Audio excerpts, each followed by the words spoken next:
This painting I finished just a few days ago, and I want to give you a little bit more feedback about the painting and some features of it.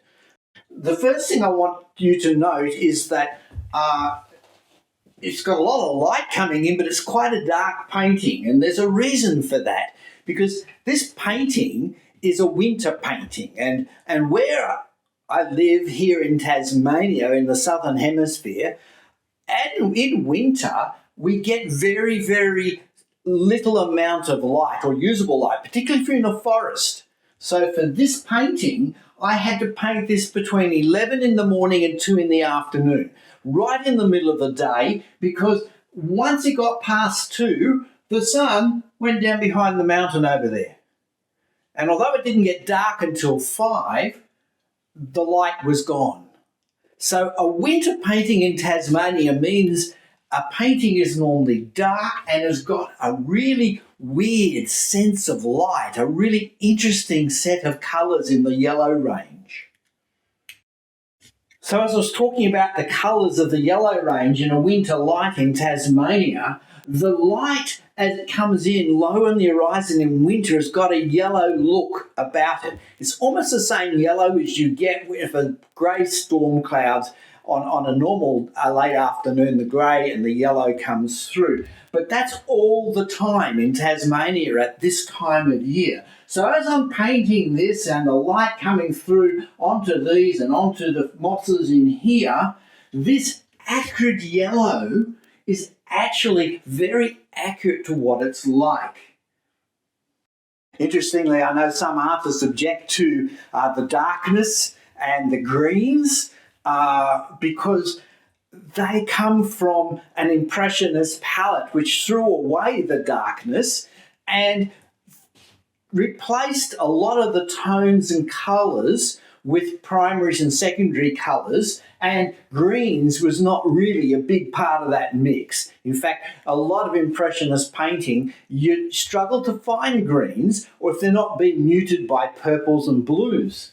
So this is a very different palette, and bear with me on that, because that's just the way I paint, and I'm not an impressionist, and I don't use an impressionist palette. I'm using an older palette which was rejected by the secessionists and the movement through impressionists from the Salon School. But I got the palette and the colours and the ranges from the way of painting from people like Corot. Now, Corot invented plain painting in a real sense. And Corot used a tonal palette. Unfortunately, Corot was the last person to really be recognised using that sort of palette because the Impressionists knows the whole of this tradition away. Get me wrong, I love Impressionism and I love the work of the Pointillists and the Postmodernists, absolutely. But that doesn't mean it's a style I have to paint in.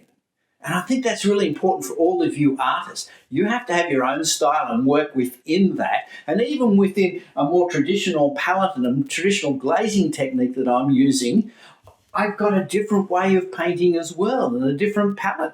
And one of the ways is I'm painting on plein air. Take a Renaissance type palette, the sort of palette you would see in Rembrandt and Rubens, and bring it into plein air. You get a very different feel. And that's what goes on in this painting. But there are other things going on in this particular painting as well. Naturally really influenced by modern art, but you wouldn't necessarily notice that straight away looking at the painting. But more importantly here, this particular painting is influenced very much by Japanese design aesthetic. I'm a real believer that the design of a painting doesn't have to follow the golden mean. In fact, using the golden mean in some places is a little bit of a cultural colonization. That sounds like a really big criticism, and it is. We in the West as artists tend to want to see paintings in that cultural framework of the golden mean. And this painting actually has a Japanese framework. And that's very, very deliberately on my part to choose this Japanese structure for this tree. I don't do it all the time, but for this tree, I definitely have. Let me point out some of the features of the Japanese design structure. And you'll see this in a lot of their painting. It won't be as realistically and Europeanly painted like this is, because that's a European technique, but this design structure is very different. Instead of the golden mean and all roads lead to the subject, which should be somewhere in the third rule, and you can put the spiral around it. No, this is a Japanese structure. And Japanese put their trees down one side or the other of the canvas, over to the left or the right. So this tree fits that. And I could have gone closer here, but I wanted to get the feel of this overhang and this rock structure below.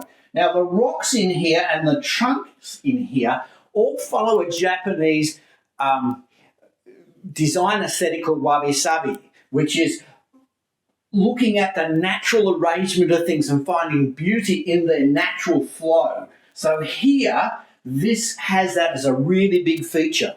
And so this natural organic flow of things, even up in here, wabi-sabi is very part of that mix of looking for the natural and looking for joy in that natural aesthetic.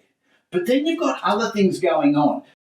The main things about Japanese art, and this applies also to some Chinese art, is that the eye isn't contained on the canvas. In European, everything's got to stay on the canvas and be contained in the canvas. For here, though, the lines take you off the canvas, back around, and then it comes back up here, and it goes shooting off there, and you follow it back up here, and it goes out the top, and back down here, and across there, and down here. Doesn't keep you on the canvas. It doesn't keep your eyes focused into a focal point, which is one of the principal things of perspective that the Renaissance people brought by using buildings and structures and very carefully arranging their figures. They kept you on the canvas looking in here only. But that's not the way a Japanese cultural aesthetic works. They take you out and extend. And you can imagine that this is part of a bigger forest. And it's just not a frame that it's contained in. But with Japanese painting, that leads to another thing. And that's sort of like, what is the purpose and function? How does it work for you then, as a person looking at the work? And it's actually here. And this is quite small for a focus area for Japanese. Sometimes it's quite big and can be in this sort of whole space. But it's called Ma. It's a place of rest. It's a place of stillness, a place of meditation, where all this busyness, and here is the gentle, contemplative moment. So in this painting, the water as it stills from the rapids to the still water is a place of contemplative rest. And that is framed by this chaotic wabi-sabi type structures of nature. And you come here and you stop and you sit and you look through the trees to the place of rest. Been playing with Japanese design structure for quite a long time in my photography and taking photographs very deliberately, trying to set up some of those features. And so when I came to this place and I sat and I got ready, I could have done the painting on the side in good European fashion, put the tree down here and had the creek go through as a focal point coming down to the creek. But no, I decided that this actually suited the tree and the environment much better. One last thing about how I frame a painting. See, because I paint plain out, I'm responding to the landscape as I paint. So I design in my first placement of the canvas. I design where I put my canvas, up, down, side, backwards, horizontal, vertical. I choose the spot. But once I choose the spot, the elements stay there. I don't chop down trees and move them because they're inconvenient. I don't move them around. I don't go, oh yeah, I don't want that clutter in here. I'll make this creek bigger and longer and stronger. No, I keep them as they are. And that's because I'm plein air painting, I'm responding time and time again to exactly what I'm seeing. It's not coming out because there's changes all the time to exactly there, and there are things I don't paint in because, hey, why bother? These trees exist, these and these and these they're all in relationship with one another. These all are there. But the framing and the structure happens when I sit down with an empty canvas and I go, where am I going to paint and how am I going to paint? And after that, it's not automatic pilot because I'm making hundreds of decisions every second as I'm painting. I'm just, how to do that, how to hold the brush, how to work things, what light to paint, what light not to paint. But the structure doesn't change because otherwise, I might as well take photographs and do a composite work at home in the studio. And I think that's what I'm fighting against a little bit. The problem with studio painting is you construct it all, but you lose the magic touch of standing there. Magic touch of standing there, painting on site. It's that I can distill the light over time, or distill the time of this place to get its essence, to capture the essence of this landscape. And it's not a instantaneous photograph because it will not look like this in a photograph. No matter how hard you sit there, you'll see light here, but the light might be dull over here, the light might be here, and then later it's only here because a cloud's moved in the way. This is a culmination or a distillation of light. And there are times that I ignore the light. The light sometimes comes down here. It makes this beautiful, but I ignore it because this is where that is for that time. So over 3 winters, about 10 painting sessions, about 3 hours, I can't get any more in a painting session on this particular site, of painting, you can imagine there's a lot of light changing and a lot of things coming. And what you see in a finished canvas like this isn't a photograph, isn't hyper real, it's actually a distillation of light and time. And that's what makes this very unique about painting plein air over long periods of time, and also by other methods, of course, using Renaissance glazing techniques as the way I go about painting. Following my work and you want to see more, there's 3 places you can go to.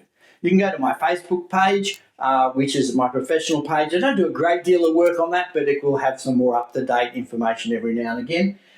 You can also go to my YouTube channel, which is at Russell McKane, and you can see some longer form videos of me working, and I'll be adding to them a lot more in very soon. And you can also, particularly probably more importantly, go to my website, russellmccane.com, and there you can see the paintings, you can click on, see what else I'm working on, you can get details of that, you can read my blog, and you can read, for instance, how I started to paint, why am I painting for this long length of time. There's a whole heap of places you can get further information. So don't forget russellmccane.com.